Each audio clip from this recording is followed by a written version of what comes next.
Naglalatag po ang DOE ng Joint Memorandum Circular para mapabilis ang pagproseso ng permit para po sa mga electric vehicle charging infrastructure. Sa ngayon kasi hindi bababa sa 6 na buwan ang tagal ng pagproseso sa permit. Umabot po sa 1,600 electric vehicle charging stations ang nailunsad na sa pagtatapos po yan ng Abril. Balak po ng gobyerno na umabot sa 7,000 ang EV charging stations sa bansa pagsapit po yan ng taong 2028. Naipadala na ng Pilipinas ang unang commercial shipment ng fresh Carabao mango sa Canada. Nagdaos nga po ng send-off ceremony ang Department of Agriculture para opisyal na isama ang Canada sa listahan po ng mga bagong bansang makatatanggap ng manggang Pinoy.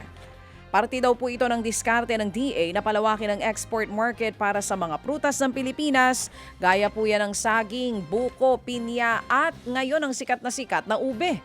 Aminado po ang DA na kailangan pa nitong patibayin ang lokal na produksyon at bawasan ang gastusin sa produksyon para nga mas maging competitive ang ating mga produktong Pinoy. Kumpiyansa pa rin po ang DepDev na makakabangon ng Pilipinas sa huling 6 na buwan ng taon. Ayon po kay DepDev Undersecretary Rosemarie De Leon, malaking dagok sa ekonomiya ang pagsirit ng presyo ng produktong petrolyo, bunsod po yan ang sigalot sa Middle East. Pero patuloy naman po ang pag-abot ng tulong ng gobyerno sa mga apektadong sektor sa ilalim po yan ng Uplift Program. Umaasa po ang DepDev na makababawi ang gobyerno sa paggasta ng mga proyektong infrastruktura para mapasigla ang ekonomiya ng bansa. Naitala nga po sa 2.8% ang economic growth ng Pilipinas sa unang 3 buwan ng taon. Yan nga po ang pinakamabagal na paglago na naitala simula pa po noong pandemya. Sa mga balita naman po sa labas ng bansa, marami ang naitalang nasawi matapos bumagsak ang isang aircraft sa bansang Croatia. Nangyari nga po yan sa bayan ng Medellin nitong Huwebes. Sa inisyal na impormasyon, 4 ang patay habang 2 iba pang nawawala. Patuloy naman po yung bineberipika ng Croatian authorities. Blanco naman po ang mga otoridad sa pinagmulan ng insidente. Sa Germany mga kapatid, sugatan po ang ilang staff matapos bumagsak ang bahagi ng paliparan sa Frankfurt. Pawang mga staff at crew ng isang aircraft ang sugatan sa insidente. Paalis na po sana ang isang jetliner nang mangyari yan. Patuloy namang inaalam ng German authorities ang naging sanhi ng aksi o ng insidente.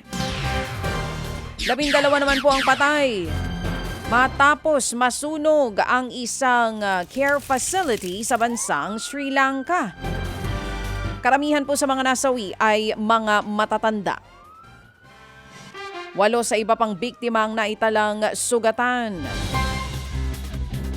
Agad namang inilikas ang ilang residente na nakatira malapit po sa pasilidad. Nag-iimbestiga na po ang mga otoridad sa naging sanhi ng sunog.